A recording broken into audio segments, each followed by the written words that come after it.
Bienvenidos a un nuevo episodio de nuestro podcast. Por aquí, como siempre, vamos a conversar de un tema pues diferente, y este que vamos a tratar hoy nos encanta, es sobre las series y sus implicaciones. Y mientras nos tomamos un riquísimo café, pues tenemos a tres invitados con quienes afortunadamente pudimos coincidir, porque no es fácil que las agendas coincidan. Se los voy a presentar.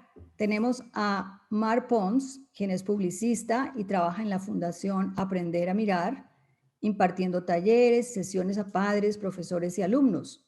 Está también con nosotros Patricia Amat, ingeniera de diseño, trabaja en la Fundación Aprender a Mirar desde hace 3 años y hace críticas de cine y de televisión también. Y Llorens Ramiz, guionista y profesor en un colegio de Madrid, colabora también en la Fundación Aprender a Mirar, impartiendo talleres para padres, alumnos y profesores. Ya ven que todos coinciden en que están vinculados con la Fundación Aprender a Mirar, y además los tres escriben en contraste.info críticas de cine y de televisión. Pues a nosotros este tema también nos encanta, la verdad. Es un tema que siempre nos ha gustado. Con el programa que tenemos, pues siempre hemos tratado de que los adolescentes pues tengan, porque bueno, básicamente trabajamos con adolescentes, entonces hemos buscado que tengan pues ese sentido crítico, ese filtro interior respecto al uso de los medios en general, ¿no? Y el consumo concreto de televisión y series. Entonces, bueno, ¿cómo están? ¿Cómo les ha ido? Muy bien, muy bien. Muchas gracias por invitarnos. Pues Encantados. Un gusto. Honor para nosotros. Exacto. Y aquí pues como... Es una maravilla poder hablar con al otro lado del Atlántico, ¿no? Y más Exacto, en estos momentos donde parece España y nosotros aquí en México. Parece que las distancias en el mundo se han alargado ahora con esto del confinamiento, pero es una alegría poder hablar con vosotros. Más bien es lo contrario, ¿no? Se han acortado. Por ejemplo, nosotros con el programa, ya que lo mencionabas tú, el programa está presente en 14 países. Damos sesiones presenciales en colegios a alumnos y profesores y padres de familia. Sí. Y con la cuarentena lo que ha sucedido es algo espectacular, porque un instructor, que así lo llamamos, de Paraguay da sesiones en México, o de Colombia y da sesiones en otro país. Entonces se han cruzado. Hemos hecho intercambio. Claro, ya no hay fronteras. Es espectacular. Ha sido buenísimo. Y ahora estamos con ustedes. Qué maravilla. Entonces yo tengo una pregunta. Así de entrada, sin que nos cuenten primero. Venga, en frío. Directamente. ¿Cómo surgió Aprender a Mirar?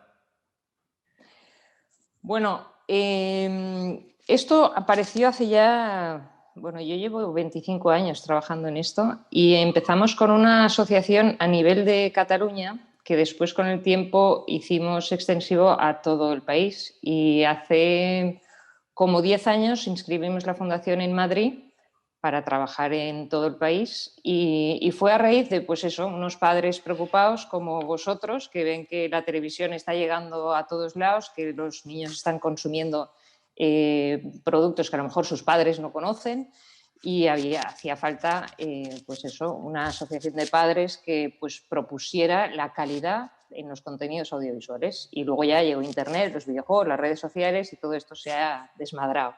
Y ahí seguimos. Exacto. Antes la preocupación era la tele, pero es que ahora la cosa es muy diferente. No, ahora ya es todo, exacto. Es todo, exacto. Bueno, y a raíz de conocernos en la fundación y de trabajar juntos y de esto, decidimos pues crear nuestro podcast de Póker de Series para dar criterios sobre lo que nosotros consideramos que son buenas series para ver, ¿no? ¿Cuánto llevan con el podcast? Uy, poquito. Nada. Desde antes de verano. Desde el principio del confinamiento, que fue allá por marzo, abril. Fue una idea que nos lanzó, ahí tuvimos la idea. Una idea que nos lanzó Mar, y nosotros donde nos lance Mar, allá vamos. O sea, nos lanzamos al mar, nunca mejor dicho. Y ella es nuestro líder y nosotros la seguimos. Muy bien. Y por ejemplo, las intervenciones de ustedes las dirigen hacia qué públicos. ¿Hay publicaciones o hay el podcast pues es una forma de divulgar algo que ustedes hayan estudiado o algún tema candente. ¿Cómo le llegan a su público y cuáles son? A ver, yo supongo que te refieres a la fundación. Sí. Bueno, es que la cosa del podcast, sí. Sí, a claro, la fundación. En la fundación hacemos un poco como vosotros, todo el tema de talleres y sesiones con padres, profesores, alumnos. Publicamos una revista en papel, lo que pasa que ahora con todo el tema de la pandemia la hemos tenido que dejar de hacer porque no hacemos envíos. Y después a través de la web de contraste.info tenemos una web de la fundación, que es fundacionaprenderamirar.org, y tenemos una aplicación para el móvil. Entonces llegamos a la gente a través de todas estas herramientas, más un boletín electrónico que enviamos todas las semanas y nos centramos, depende del tema. Por ejemplo, ahora está muy de moda TikTok, pues, sí. Y nos demandan información sobre esto. De hecho, nos han pedido ahora en concreto sesiones solo sobre este tema, ¿no? Entonces, luego también sobre videojuegos. Bueno, abarcamos todo lo que es ocio audiovisual. Exacto. Sí. Y el podcast fue una cosa que salió aparte a raíz de todo lo que hemos ido viendo los tres, lo que hemos ido trabajando y también para proponer una herramienta nueva, ¿no? Que no tiene que ver con la fundación, pero como estamos todos metidos en la fundación, pues al final parece sí, que... Por eso decía yo, coincide que los tres están en esto, pero en realidad es por también lo que los ha motivado a estar juntos en el podcast y hacer este... Claro, claro. Efectivamente. Por eso estamos acá en este momento. Exacto, sí. Y la verdad es que... Nos encantan las series, también tenemos que decirlo, nos gusta, o sea, es un podcast en ese sentido muy positivo, donde hablamos sobre todo de los buenos productos que hay, porque a veces la tentación es siempre estar alertando sobre las cosas, diríamos, negativas, y pensamos que hay productos de mucha calidad que pueden incluso, pues, ayudar a las familias a estar ratos en familia, a sacar temas o pasar un buen rato en familia juntos, o también para los padres sacar temas de conversación que de otra manera sería pues más complicado, ¿no? Y pensamos que hay series que eso lo facilitan. Buenísimo ese enfoque. Bueno, y porque nos gusta hablar de series, la verdad. Pero eso me encanta, eso de lo positivo. Y por cierto, pues yo preguntaría, y bueno, dime 2 o 3 series, por ejemplo, así que tú dirías para una familia. Claro, las familias son muy amplias, ¿no? Y van desde los padres a los hijos, podemos abarcar unos años de casi 40 edades, ¿no?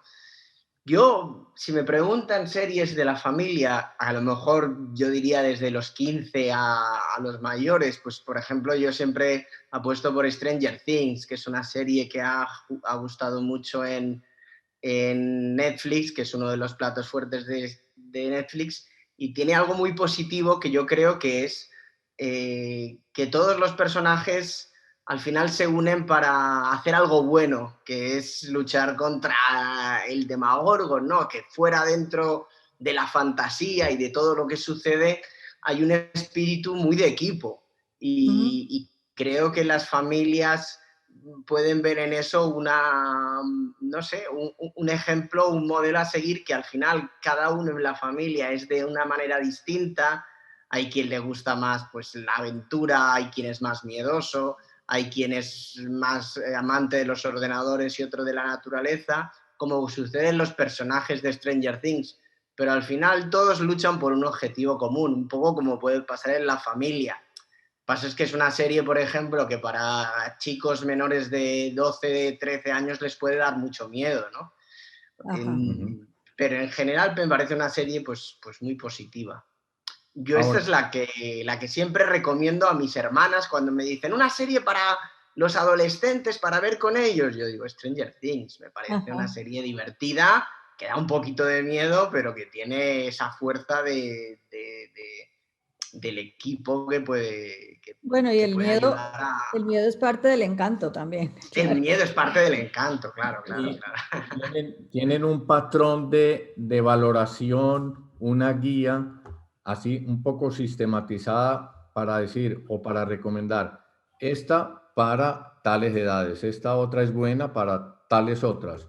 Y tienen un patrón, una especie como de algo definido que les diga estos ingredientes o elementos del patrón marcan arriba o marcan medio o marcan bajo. En la revista sí, en la revista y las críticas que hacemos clasificamos las series y las películas que calificamos, igual que los videojuegos, por edades. Después también marcamos, como hace la misma IMDb, marcamos también si hay violencia o sexo explícito, también lo marcamos con una serie de ítems de 1 a 5. Sí.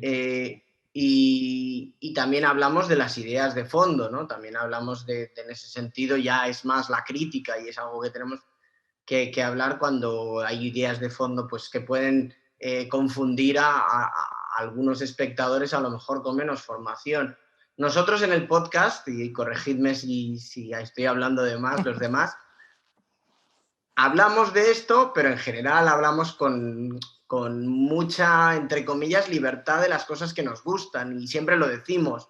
El podcast es algo que nosotros llevamos pues en la cabeza y a veces en nuestros gustos, pero siempre recomendamos que uno se informe, porque a veces podemos hablar de series que luego la gente puede pensar que puede ver en familia y se da una sorpresa. Por eso siempre recomendamos que la gente, antes de ver cualquier serie, incluso de las que hablamos nosotros, haga un poco de búsqueda, y uno de los instrumentos de búsqueda muy bueno es nuestra propia web de la Fundación, contraste.org. ¿No, Mar? Una referencia. Patricia. Sí, pero bueno, también solemos comentar las series que no son muy familiares, que tienen conversaciones fuera de tono o escenas más explícitas. Eso sí que lo solemos decir, que no son aptas para toda la familia. O sea, si son muy desagradables, son muy así, la mayoría de veces lo solemos comentar. Sí, o sea, que el que escuche el podcast de todas maneras puede adquirir cierto criterio respecto a eso, ¿no? Claro. Pero yo lo entiendo, o sea, ustedes lo hacen porque es algo que les gusta, no solo como en plan guía, pues, o sea, no solo es como, a ver, mira, escúchame y ya con eso sabes si esto es bueno o no es bueno, no es por ahí, ¿no? Bueno, a ver, es que los gustos también entran mucho en juego en una serie. Yo puedo decir que una serie la comento yo porque me ha gustado, eso sí que es verdad. Intentamos comentar series que tengan un buen contenido de fondo. O sea, que no haya violencia por la violencia, que no se ensalce, por ejemplo, pues el egoísmo, la venganza, las relaciones de estas de usar y tirar. Ya partimos de una base que seleccionamos títulos que nosotros pensamos que ya tienen un nivel, ¿no?, de calidad. Fundamentalmente en contenidos, que es lo que más... Porque ahora técnicamente hay muchos títulos muy bien hechos, muy bien, pero que nunca entrarían dentro del podcast, ¿no? Que técnicamente estén bien hechos, pero que lo que aportan a lo mejor no es positivo, ¿no? Nosotros los entendemos como buena serie, una serie que te deja cosas buenas. Entonces, a partir de ahí, el abanico es muy amplio porque también los gustos son muy amplios. Y lo que decía Llorens, las familias son muy diferentes. Y a lo mejor una familia que ha disfrutado mucho con Stranger Things, pues otra no.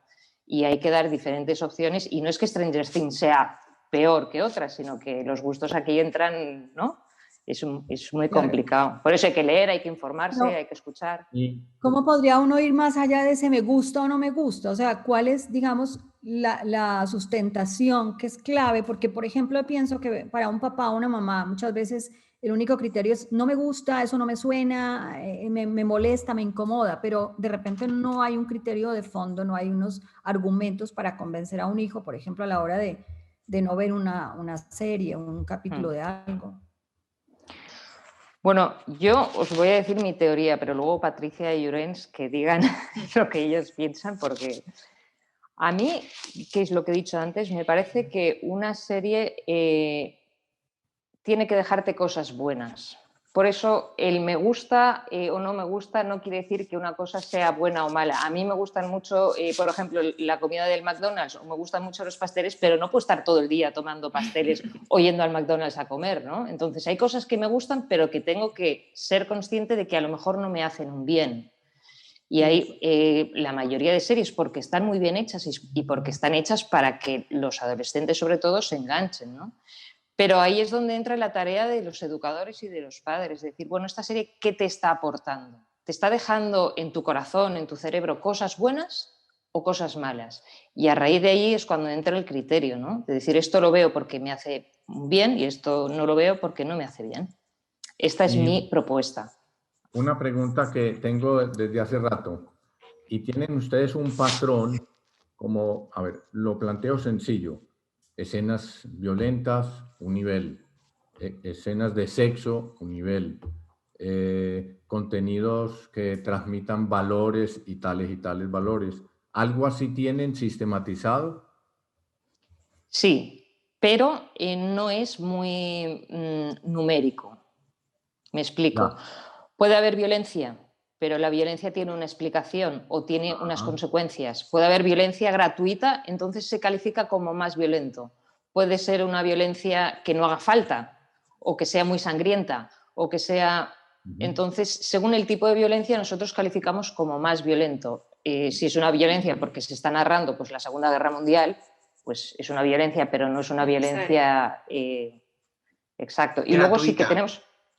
Sí, y luego tenemos un apartado de valores y contravalores que añadimos en cada ficha. Pues, por ejemplo, en esta serie se trata muy bien el tema de la amistad o se fomenta el espíritu de cooperación o contravalores, ¿no? En esta serie se habla, pues, o lo que se pregona es la venganza. Entonces, esto sí que lo vamos poniendo en cada uno de los títulos que analizamos. Pero no es 1, 5, 25, 27, ¿sabes? No. Ya, ok. Me gusta mucho Como tu lo hace, pregunta. por ejemplo, Common Sense, que sí lo califica muy numéricamente. Y hace poco me gusta mucho tu pregunta porque yo, que llevo años hablando de este tema, de los patrones, y hablando muchas veces con padres, yo he sido profesor muchos años, siempre llegamos un poco, o llego a la misma conclusión, que es que lo que a una persona le puede resultar muy violento a veces, sabiendo que efectivamente hay siempre un umbral que si se supera es... A otra persona le puede resultar que aquello le ha llamado mucho la atención y es más que le ha ayudado. Por eso yo siempre digo a los padres es, antes de decirle a un hijo que no a una serie porque he mirado una revista o he oído un podcast o lo he leído en no sé dónde, no pasa nada por sentarte a un momento a ver la serie con tu hijo. Te pongo un ejemplo de una serie que para nosotros, y creo que ha llegado a toda también Latinoamérica, pero también a Estados Unidos, que es Élite, que es una serie que han visto casi todos los adolescentes aquí en España, ¿no? Y que los adolescentes demandan a los padres y dicen, es que soy el único en clase que no estoy viendo esta serie, ¿no? Cuando mis amigos me hacen esta pregunta, yo siempre lo digo, no tengas ningún problema en sentarte con tu hijo y empezar a ver Élite. Ya verás como seguramente se empieza a poner nervioso. Y ya verás como a los 5 minutos ya no lo quiere ver contigo. Y a los 10 minutos ya dice, bueno, papá, ya la veo otro día. Y entonces la dejas un poquito más. Llega a los 15 minutos. Y a los 15 minutos que ya estará, le dices, ¿por qué estás tan violentado? Y el hijo te dirá, bueno, pues porque no es lo que me has enseñado en casa.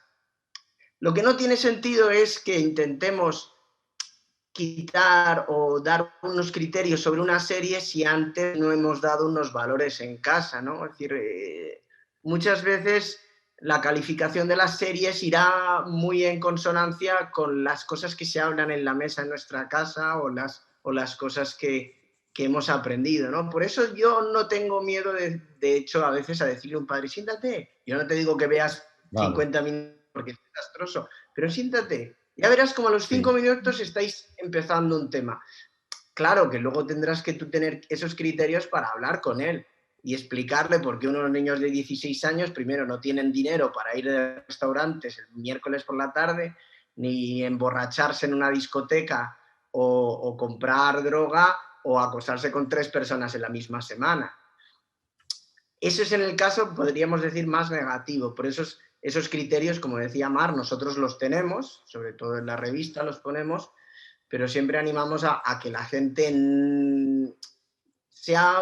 que eso sea una guía y que luego la gente tendrá que buscar su propia manera de formar a sus hijos, a sus alumnos o formarse uno mismo, porque aquí estamos hablando de adolescentes, pero hay series que a uno también le afectan, a uno porque tenga 25 o 85 años, nos da igual. Mira, ahora te cuento una anécdota que hablábamos el otro día.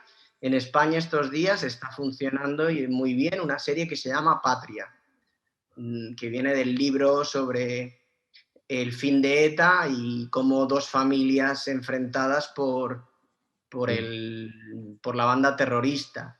Y es una serie muy bien hecha, dura, y se lo decía a Mar, yo estos días que estoy a lo mejor pues más confinado, más cansado, por mí prefiero no verla, porque es muy fácil meterte en temas duros y que te inunde la tristeza. Y ahora mismo yo no tengo ganas de meterme en una serie que me inunde la tristeza. Yo tengo ganas de cosas que me lo hagan pasar bien, que me lleven a pensar que siempre hay una esperanza. Y por eso es lo que decía Mar, o sea, al final, si tú tienes que enfrentarte a una excursión, pues comerás el día anterior a hidratos de carbono. Si tienes que pasar una pandemia, pues verás películas que te hagan tener fe en la humanidad, que te lo hagan pasar bien, verás comedias. Si estás en un momento mejor, pues a lo mejor verás un drama y no te afectará. Tiene mucho que ver con eso. Pero en general, pues sí, tenemos una valoración de esos patrones que tú preguntabas, más en la revista que en este podcast. Así es. Pero yo quería añadir una cosa súper importante a lo que ha dicho Llorens, y es que si no tenemos estos momentos con los hijos, las van a ver a escondidas. Entonces, sí, o nos enfrentamos a esto o nos metemos en la educación, en este tema de las pantallas, o ese chaval verá Élite en el móvil, en la tablet, en el ordenador o encerrado en su habitación. Claro. Entonces, lo que nosotros proponemos es, hay que meterse en esto. Y los padres tienen que saber de qué va Élite. Y lo mejor es verla con ellos, eso es indudable. Dice Llorens que es importante el tema de valores, pero ¿cómo se puede educar la mirada con sentido crítico? O sea, porque a mí me encanta el nombre, educar la mirada o aprender a mirar. ¿Cómo se puede hacer eso? ¿Qué dice Patricia? Está más callada. Venga, Patri. Pues bueno, es un poco en el tema de películas y series, que es más evidente, sobre todo, pues un poco meterse en esa historia y pensar a ver si reaccionaríamos igual que están haciendo los personajes, si ante esa situación nosotros haríamos lo mismo, si nos gusta la manera en la que se están relacionando entre ellos, si estamos de acuerdo con lo que están haciendo o no estamos de acuerdo. Un poco ir más allá de la trama que está pasando y de si vemos que en cuanto a guión está bien solucionado y es coherente. Ir más allá y ver si realmente concuerda con nuestros ideales y con lo que nosotros pensamos y ver si pues eso nos gusta cómo está evolucionando más en sentido personal. O sea que a los padres en la revista, supongo, les dan ustedes como esos elementos de crítica. Cuando se van a sentar con los hijos, entonces van a aplicar eso que ustedes les han sugerido. O sea, el diálogo, de cierta manera, ustedes, como ya lo han estudiado previamente, va a ser guiado con los padres y ahí con los hijos hay una discusión muy productiva. Es por ahí que ustedes, por lo que veo, es por donde lo encaminan.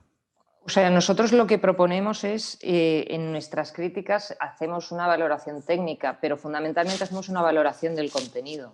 Entonces, ¿son los personajes coherentes con su actitud?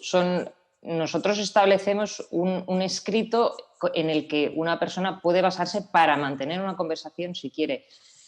Pero también creo que influye mucho el modo en el que consumimos, porque educar la mirada significa pararse. Hablar, comentarlo, ¿no? No podemos, estos maratones que ahora hacen los chavales, de ver una serie completa en un fin de semana, que son 13 capítulos, 13 horas o un poco menos, ¿ahí te has parado a pensar algo? Nosotros lo que proponemos es una forma de consumir diferente, no estos atracones que nos pegamos, porque eso no te da tiempo ni de hablar ni de pensar. Y nos gusta también que a partir de una edad sean ellos mismos, los chavales, los que puedan elegir lo que ven, ¿no? Que tengan despertar esa mirada crítica en ellos, porque ellos al final, es lo que hemos dicho antes, a veces los padres no están. Entonces, la mayoría de las veces no están. Ahora, claro, me surge una pregunta que les quería hacer a ustedes. ¿Cómo hacen ustedes para dedicarle el tiempo? Porque poder analizar una serie cuando son así, no sé, 13, 14 capítulos o varias temporadas, ¿cómo le no hacen? dormimos. No, es broma. O sea, el atracón primero empieza con... El atracón es nuestro. Exacto. Para que otros no lo hagan. Eso, sí. ¿Cómo le hacen? ¿Cómo se reparten el tiempo? Bueno, es muy difícil. Eso a mí, mi formación de guionista me ayuda porque todo buen guionista, y espero algún día serlo, sabe que en el capítulo piloto tienes que tener todos los elementos que luego vas a poner en juego en la serie. El piloto te va a marcar el tono. No quiere decir que luego la serie muchas veces no baje o cambie de tono. Si tú estás planteando una serie, vamos a ponerlo primero en plan positivo, que quieras que llegue de una manera profunda a trabajar pues aspectos de la personalidad de los personajes, que les interroguen sus dilemas morales o en temas que no son fáciles, ya desde el piloto lo vas a ver. Vas a ver personajes hondos. Y vamos a ponerlo también en plano positivo, en plano negativo. Si tú quieres una serie que enganche también a la gente porque tiene escenas de sexo o escenas de violencia gratuitas, desde el capítulo piloto lo vas a tener. O sea, que también a la gente que no te engañes. Si en el primer piloto ya te ha habido momentos que lo has pasado pues desagradable, eso que a veces nos decimos, no, está bien, aunque es verdad, pero yo creo que luego mejora. Dices, no, va a ser más de lo mismo, no te engañes, ¿no? Entonces, ¿cómo nos repartimos el tiempo? Yo lo digo sin ningún rubor. Es decir, yo veo muy bien el primer capítulo, a veces incluso me leo el guión del primer capítulo y los siguientes capítulos muchas veces los veo en diagonal. Quiero decir, los veo en diagonal, a veces yo ya sé de qué va a tratar trama, sé esto, no me hace falta para hacer una crítica saberme todos los momentos y todos los giros que tiene el guión. También porque cuando haga la crítica lo que no puedo hacer es un spoiler y no voy a contarle quién es el asesino del jardín. Entonces, viendo el primer episodio y viéndolos esos 12 episodios más o menos, que eso hace veces que pueda ser que hay cosas que te confundas, pero bien, tampoco nosotros no estamos haciendo una crítica para la productora, ¿no? Estamos haciendo una crítica para el espectador. Exacto, sí, bueno, eso es bien importante. De hecho, me haces pensar, por ejemplo, la serie Sex Education, que desde el piloto ya sabes por dónde va, o sea. Bueno, además, a los 2 minutos ya sabes por dónde va. No, con el título ya sabes a lo que vas. Eso, quería decir eso, que es tan rápido que te plantean que es una tontería, el resto ya sabes por dónde va, entonces. De hecho, mira, te diré que yo al principio... No, perdona, di, Mara. En un principio dije, ¿para qué voy a hacer una crítica de esta serie si con el tráiler y el título ya sé de qué va? ¿A quién necesita que yo le haga una crítica?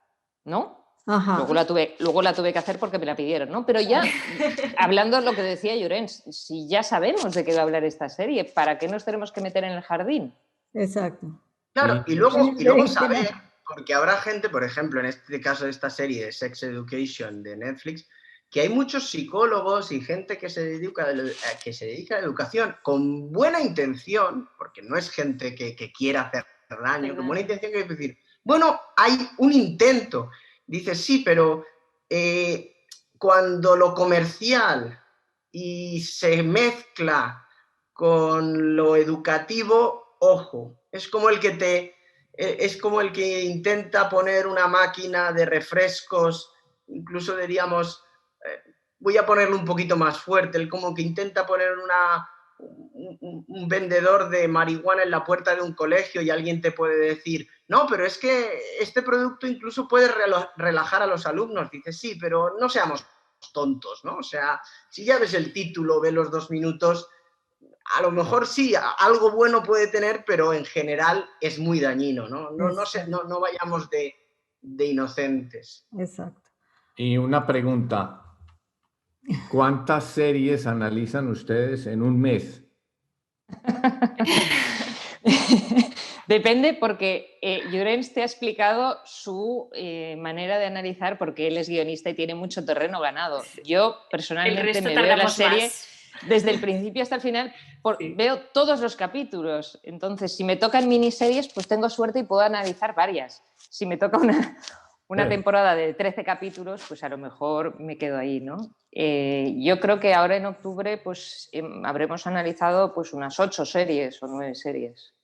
Claro. No tengo el dato, pero Netflix, ¿cuántos estrenos tiene?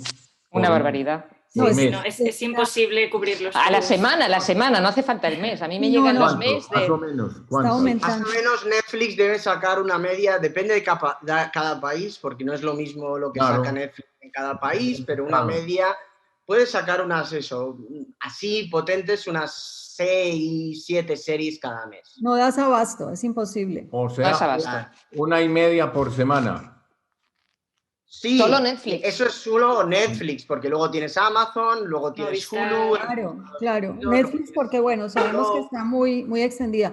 Por cierto, a mí me gustaría... Pero entonces ustedes, para tener, digamos, buena audiencia, buen pegue de servicio, sí se tienen que ver el capítulo del piloto, por lo menos, y otros capítulos salteados o todos. Y todos los demás. Y no solo Netflix, sino Amazon. Yo todos los demás. Entonces, ustedes, yo también lo veo todo.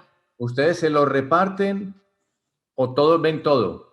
No, por títulos. Nos lo repartimos por títulos. No, porque si no ya no dormiríamos, no comeríamos. Bueno, ¿se lo reparten al azar, por dados o cómo se lo reparten? No, porque normalmente hay preferencias, hay formaciones también, porque cada uno le interesa, hay gente que le gusta más la historia, hay gente que le gusta más la política, hay gente que nos gusta más las cosas insustanciales.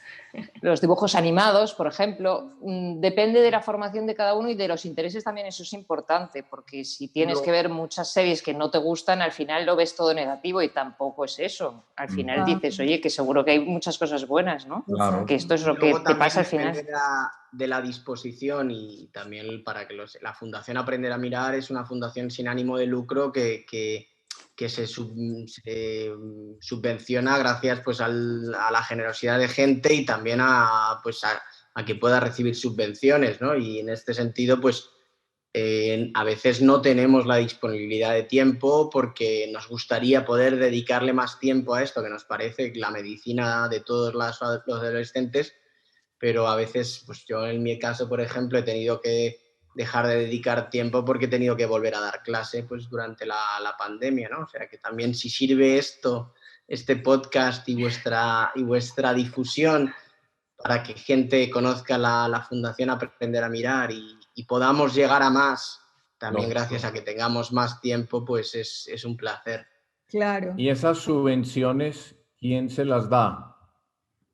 ¿De dónde Nosotros... depende. Nosotros lo que intentamos es que cada proyecto que ponemos en marcha, porque claro, no solo informamos sobre las series a través de una web, llevamos todo un programa de educación audiovisual, organizamos unos premios a la calidad audiovisual, hacemos muchas otras acciones que no tienen que ver con esto. Entonces procuramos que cada uno de los proyectos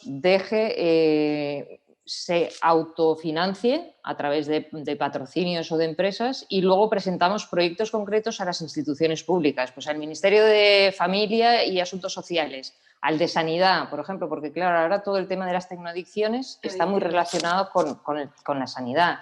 Todo el tema de las anorexias y todo esto a través de las redes sociales tiene el ciberbullying, todo esto está ahora muy potenciado y muy amparado, ¿no? por las instituciones públicas. Entonces dices, oye, vamos a hacer este proyecto en concreto y para este proyecto necesito tanto dinero. Entonces, sí, hay proyectos en los estamentos públicos, pues acudimos allí. Y si no, las empresas privadas o, como decía Llorens, las personas. O sea, que al final una fundación sale a base de muchos pocos, ¿no? Sí. Sí. A ver, aquí, por ejemplo, en cyberbullying, ustedes publicaron 12% de los adolescentes. Están ahí. En el video. En el video. Promocional. Sí. Apuestas, sí. 60%. Acceso a pornografía, la media. Desde los 8 años. Y otras, ¿sí? Otras. Las terapias de adicción, mencionan ustedes que han aumentado más de 300%. Claro, sobre todo ten en cuenta... ¿Por qué eso? Perdón, te interrumpí, Mar. No, al revés, interrumpí yo. No. ¿Por qué esas terapias, según ustedes, han aumentado tanto? Además, adicciones a sustancias o adicciones a lo que no son sustancias como series. Me imagino que están mezcladas ambas. Sí. Solo... Ya. No, es todo a la vez, pero piensa que ahora lo que nosotros teníamos que hacer antes para ver pornografía o entrar en un sitio y jugar al bingo o todo lo que antes eran adicciones de difícil acceso o de un acceso más restringido, ahora lo tienen los niños a los 7 años en un móvil. Sí. ¿Qué pasa? Que se junta esto, la falta de educación en el entorno escolar y en el entorno familiar de un uso responsable de las pantallas. Y el niño por naturaleza, ¿qué es? Curioso. Es una cosa buena porque uno aprende a través de la curiosidad, ¿no? Y las empresas que se dedican a los juegos de azar, a la pornografía, saben perfectamente dónde están los nichos de mercado. Y el niño está feliz viendo una serie de dibujos animados o a lo mejor haciendo una partida y le aparece allí la publicidad de apuestas. Sí, y allí van. Sí. Entonces, todo esto ha explotado. Nosotros pensamos que es lo lógico y lo natural cuando iniciamos, ¿no? la revolución tecnológica. Creo que ha sido lo que tenía que pasar. Ahora lo que tenemos que intentar es retroceder y decir, bueno, esto es lo que está pasando ahora, pero a partir de aquí, ¿qué podemos hacer, ¿no? Y aquí es donde entra, pues... No, yo lo comparo mucho y pienso que estamos aprendiendo, pero lo comparo un poco cuando aparecieron cuando hubo la explosión demográfica, no mejor dicho, de los coches, que las ciudades se olvidaron del transporte público, se llenaron de carreteras, todo era para que la industria del automóvil cada uno tenía que tener su propio vehículo. Y de repente nos dimos cuenta que los atascos son fatales, que hay accidentes, que no controlábamos las muertes por carretera y que además estábamos llenando de humo nuestras ciudades hace unos años. Y poquito a poco no es que hayamos quitado los coches porque son muy útiles, pero hemos restringido su uso y hemos dicho a lo mejor no hace falta que contaminen tanto y a lo mejor no hace falta que cada persona tenga un coche y los podemos compartir y a lo mejor la gente puede ir andando a un sitio. Pienso que estamos en ese momento donde de repente ahora cada uno de nosotros puede tener hasta 3 y 4 pantallas y poco a poco diremos, ¿para qué hace falta tener los avisos en el teléfono, en el móvil, en la pantalla?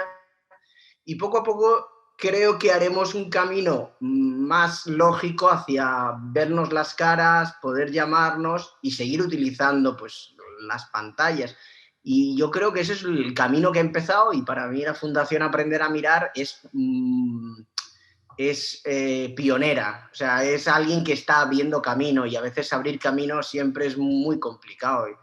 Y yo por eso admiro pues, a gente que se dedica a esto. Yo soy colaborador, pero Patri y Mar están ahí trabajando en este proyecto maravilloso todos los días, ¿no? Por eso es mi admiración. Y por cierto, Patricia, ¿cómo se logra? Porque decía Mar que a los adolescentes enseñarles a ver diferentes, pues a utilizar los medios distintos, no pegarse esos atracones, por ejemplo, de series.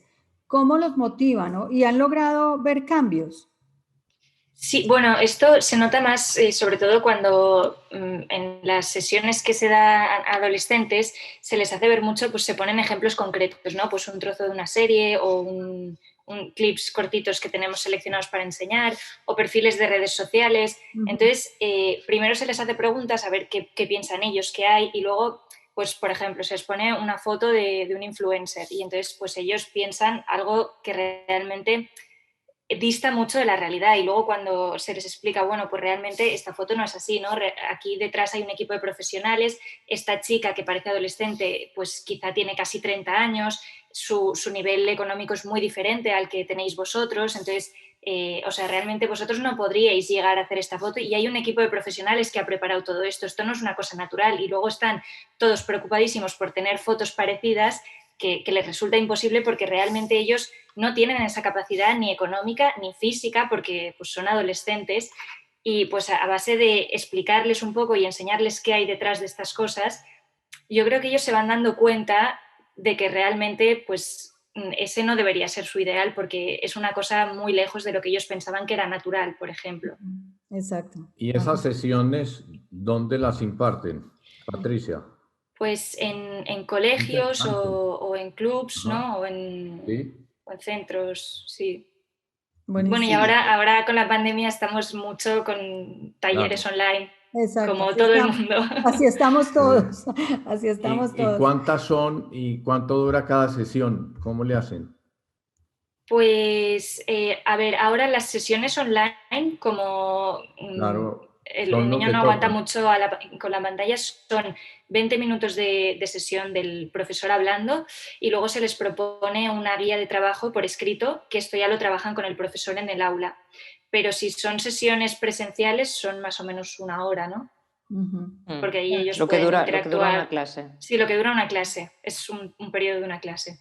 ¿Y hacen evaluaciones de la intervención de ustedes con los chicos? Sí. ¿Sí? ¿Y como qué resultados les da esa aproximación con ellos? O sea, ¿qué feedback les dan ellos a ustedes? ¿Se entiende la pregunta? Y tenemos luego se pide un cuestionario, después de las sesiones se le reparte un cuestionario y en general, sobre todo es descubrirles, es como cuando descubres un mundo que no conocías, ¿no? Lo que ha explicado Patricia está muy bien. ¿Qué hay detrás de una serie? ¿Cuánta gente está trabajando? ¿Qué hay detrás de una cuenta de Instagram que tú estás siguiendo y piensas que es algo natural y a lo mejor tiene 10 personas trabajando para esa cuenta? ¿Qué hay detrás de, no sé, de esa red social que tú piensas que es tan natural y en realidad tienes no sé cuántos ingenieros trabajando para que tú entres cada día allí, ¿no? Y claro, cuando ves los hilos detrás del tapiz, dices, el tapiz está muy bien, pero aquí alguien se está llevando el gato al agua, ¿no? Aquí hay gente, hay un interés. O sea, yo soy un interés económico. Esta gente no está haciendo esto por mí porque les caiga bien. Y eso también a los adolescentes pienso que les hace pensar. Yo no sé si luego arregla algo, pero por lo menos les hace pensar. Sí, al menos hacer pensar eso ya es importante. positivo. Exacto. Es un resultado que justifica todo el esfuerzo. Exacto, Perdón. yo respondiendo a tu pregunta, te diré que después de cada sesión nosotros pasamos un cuestionario, aparte de que los alumnos respondan y lo den al profesor. Todos los colegios nos hacen siempre un feedback y el año pasado, por ejemplo, entramos en un proyecto de la Diputación, en concreto nos contrató unas sesiones y allí había una puntuación pero esto sí que era pues a porcentajes, ¿no? Y la verdad es que siempre hemos tenido un buen feedback, sobre todo porque te vuelven a llamar, que esto para nosotros es lo más importante, ¿no? Exacto. Y luego recoges todos los papeles al final de una sesión que además, aparte de la puntuación que nosotros decimos, oye, ¿qué te ha parecido? Muy interesante, poco interesante, ¿qué mejorarías? ¿Qué otros temas quieres que tratemos? Y la gente puede hacer allí sus sugerencias y a raíz de eso nosotros podemos proponer una nueva sesión con un nuevo tema. Pero para nosotros la medida del éxito es que te vuelvan a llamar y que un año y otro año y otro año estés en el mismo colegio cada año dando una sesión sobre el mismo tema, ¿no? Para mí eso es lo que me hace feliz en el sentido de que has hecho un buen trabajo y los chavales, porque también es lo que decíais, ¿no? Es muy difícil. Yo puedo valorar si he perdido 5 kilos o he ganado 5 kilos, pero ¿cómo valoro yo cuánto ha servido esta sesión? Claro. Como es algo intangible, pero los es lo que cambios decís.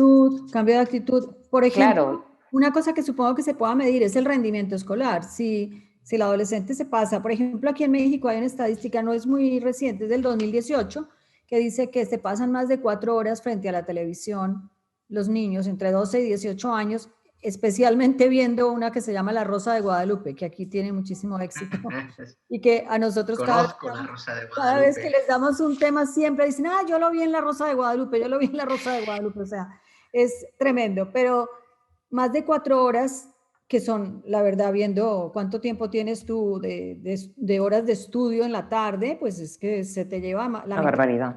Una barbaridad. ¿La Rosa de Guadalupe lo ven los adolescentes o lo ven las mamás y las abuelas? Yo creo que los tres, abuelas, mamás y adolescentes. Todos los segmentos. Es un soap opera, ¿no? Es un culebrón que decimos aquí en España. Sí, pero basado en historias de la vida real y todo, o sea, es tremendo. Ahora, no quisiera yo terminar sin hablar un poquito de This Is Us, la serie. Mira, Patri, tu serie. A ver, Patricia la comentó en un podcast porque le encantó. A mí me encanta. Sí. Es que es una serie muy optimista. Bueno, y a mí me pareció una maravilla el capítulo piloto, la manera que tiene de dosificar la información que tú empiezas a ver y realmente, si no te has leído la sinopsis, que yo, por casualidad, normalmente me informo mucho antes de ver una serie, pero esta, como la tuve que ver rápido, no sabía de qué iba. Y si no has leído nada al respecto, el primer capítulo es una experiencia muy gratificante porque tiene una manera de irte dando la información poquito a poco, de manera que tú no sepas realmente qué está pasando hasta el final de todo, que técnicamente me pareció maravillosa. Y luego también me pareció una serie muy optimista y muy alegre y muy como más profunda que el típico entretenimiento ligero al que estamos muy acostumbrados pues en Netflix o en plataformas así que emiten series. Bueno, claro, es que estrenando 6 series a la semana al final o son ideas ligeras o no te da para desarrollar algo que vaya un poco más allá. Y con This Is Us, pues fue como una comprobación de que realmente en las series puede haber productos que vayan un poco más allá que el mero entretenimiento.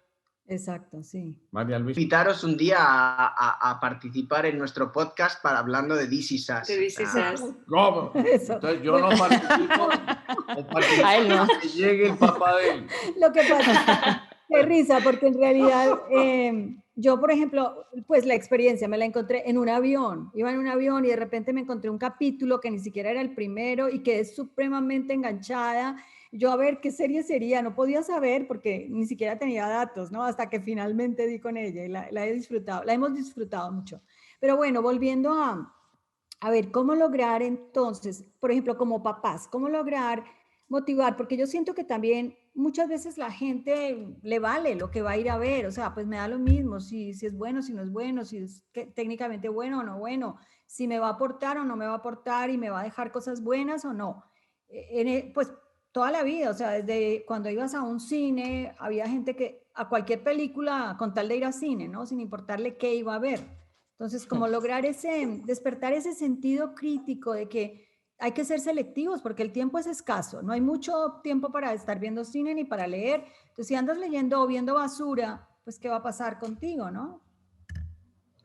Bueno, yo creo que es un poco como todo en la vida, ¿no? Hay que hacer cultura de un consumo saludable en todo el ámbito audiovisual. Hasta ahora, el consumo audiovisual ha sido esta actividad que tú dices, que da igual una cosa u otra, da igual lo que vea o lo que no vea.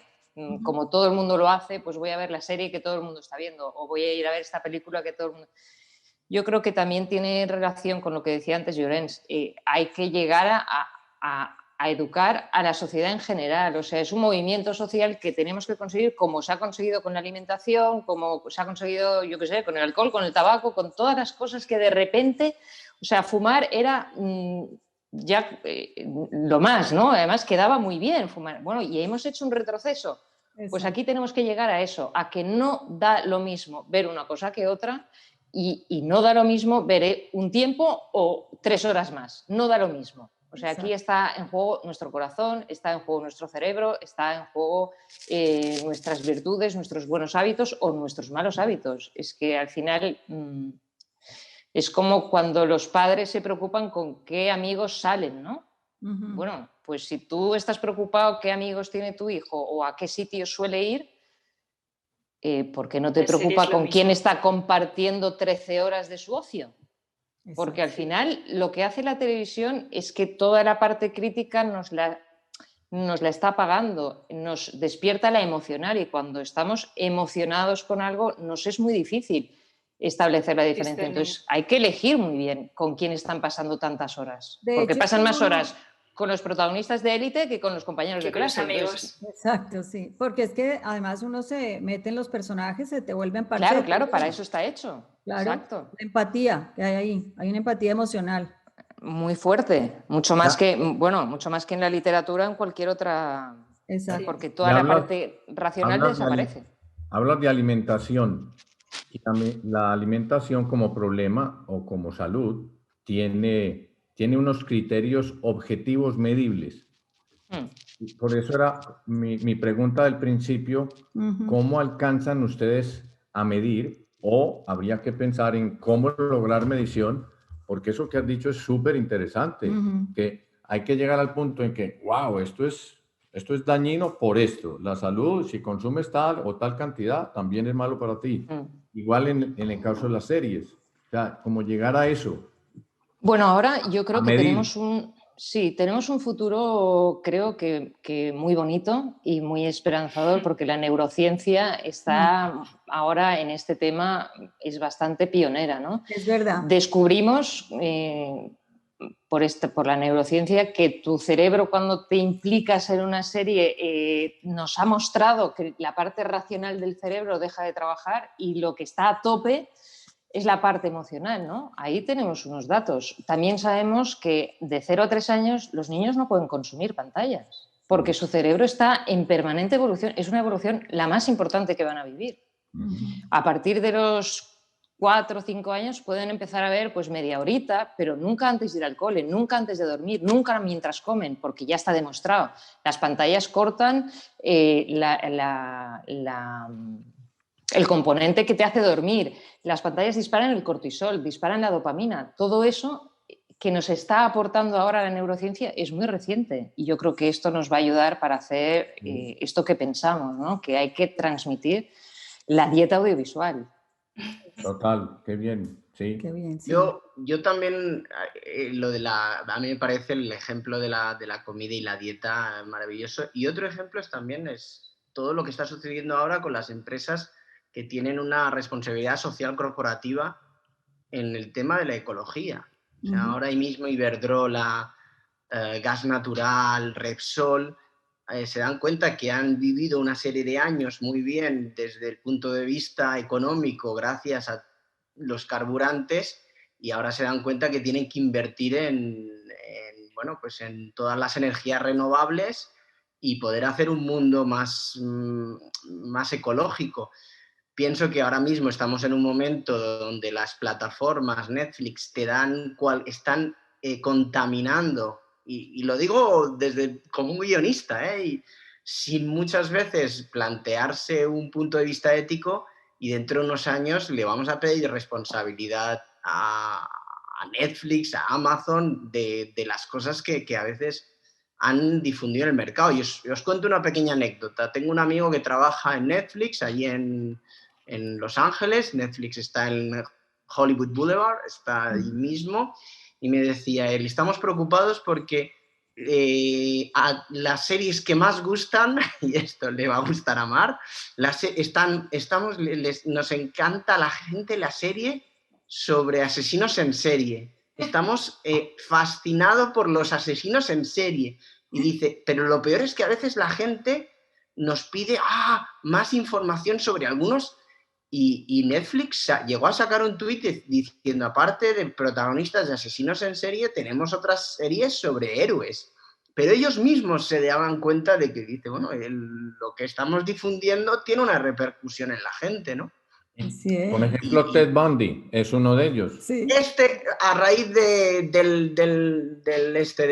carnicero de Milwaukee, ¿no? Creo que es el Ted Bundy. A raíz de esa película fue cuando se originó todo este movimiento y diciendo, bueno, estamos poniendo a Zac Efron como un asesino en serie tan fascinante que parece que estamos haciendo un héroe de una persona desequilibrada, ¿no? Se empatiza. Demasiado guapo. Se empatiza con ellos. Por ahí nos pillan. Pero tú contactaste con alguien de Netflix. Pero el contacto del usuario es muy difícil, como para decirle, ¿qué pasa con esto? No me gustó. ¿O cómo está? Porque yo no estoy muy informado de la posibilidad del contacto. No, pero a mí me deja desimpactada pensar que se estén planteando su responsabilidad social, pero no sé si vamos con tiempo o vamos muy retrasados en eso. Porque ya el daño... ya vamos tarde. Exacto, o sea... No, a ver, vamos tarde como en los años que hubo la revolución industrial y nos llenaron los ríos de porquería.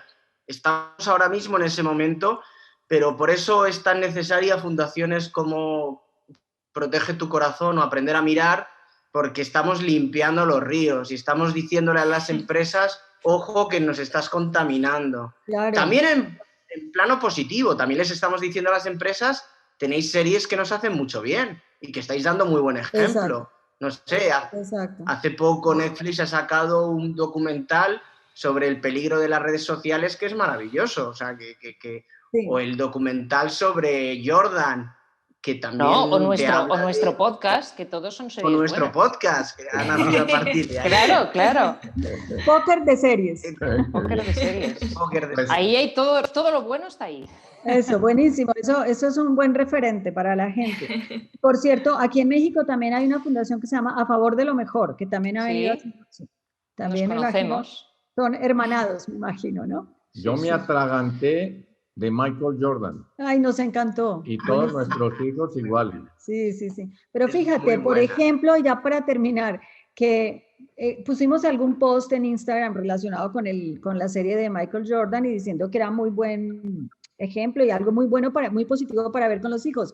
Pero no nos faltó el comentario de alguien diciendo, pero ¿cómo? O sea, si Michael Jordan fue esto y aquello, o sea, como lo negativo. Pero le decíamos, pero hombre, es que los seres humanos, o sea, perfecto no vas a encontrar a ninguno. Claro. Y lo que vale la pena destacar es toda esa otra parte, ¿no? O sea, esa lucha. Claro. Sí, no, el miedo a veces es que nos vayamos a la radicalidad o nos radicalicemos y entonces cualquier ser humano que tiene luces y sombras, solo destaquemos las sombras, ¿no? Y dices, bueno, pues es que Picasso es un gran pintor y tuvo no sé cuántas... Tuvo la vida que tuvo. Sí. Pues bueno. La vida que tuvo, pero eso no quita que sea un gran pintor, ¿no? Y que podamos destacar su obra y aprender de su obra, ¿no? Por eso yo creo que uno se coge, perdonad la referencia, pero no es nada religioso, sino es un tema de literatura. Cualquier profesor de literatura sabe que no hay libro como la Biblia, donde está lleno de santos y de pecadores. Tremendo, hay unos relatos tremendos. Relatos tremendos. Pues Netflix es un poco a veces eso. Pasa es que hay que saber distinguir y hay que llamarle a lo que está bien y a lo que está mal, en ese sentido. Pero no por eso vas a dejar de buscar esas luces y sombras de los hombres. Yo estoy atragantado ahora ¿De qué? Una que tiene 5 episodios que se llama Move, M-O-V-E. De baile, de danza. De danza. No la conozco. Bueno, es de Netflix y son 5 episodios por ahora. Excelente, son... Vidas de bailarines de danza. Espectacular. Qué bonito, ¿no? Sí. Además, danza moderna, muy sofisticada, muy creativa. Les recomendamos a MOVE y no hemos hecho ninguna... No cobráis por esto, ¿no? Ni ganamos nada por eso. Ay, pues nada, veremos si lo tenemos aquí. Encantados. Aquí podríamos estar conversando porque muchas cosas en común además. Nos mueve muchísimas cosas iguales. Bueno, y es un tema tan bonito y tan grande y tan apasionante, amplio, ¿no? Que podríamos repetir mañana. Así es. Pero bueno, vamos a estar más pendientes también de buscar el podcast de ustedes. Lo recomendaremos en nuestra reseña para que la gente también lo conozca. Y sobre todo eso, destacando que busquemos el lado positivo y que saquemos... Claro. De todo esto que hay, de esta oferta, este menú, pues busquemos lo más positivo, ¿no? Sí, y disfrutemos, sobre todo para disfrutar. Eso, y disfrutar y también saber dedicarle el tiempo adecuado, porque la verdad que aquí me da culpa, de ratitos también nos pasa que el atracón es una tentación. Bueno, es inevitable. Yo doy una recomendación muy pequeñita, muy práctica también a veces, que es Netflix en los settings, en las opciones, hay una opción que es deshabilitar el capítulo siguiente. Que lo quitas y ya no te sale por defecto el capítulo siguiente, sino que le tienes que dar. Porque eso por defecto está puesto, con lo cual cuando vas a apagar el ordenador o la televisión ya estás y es imposible parar. Exacto.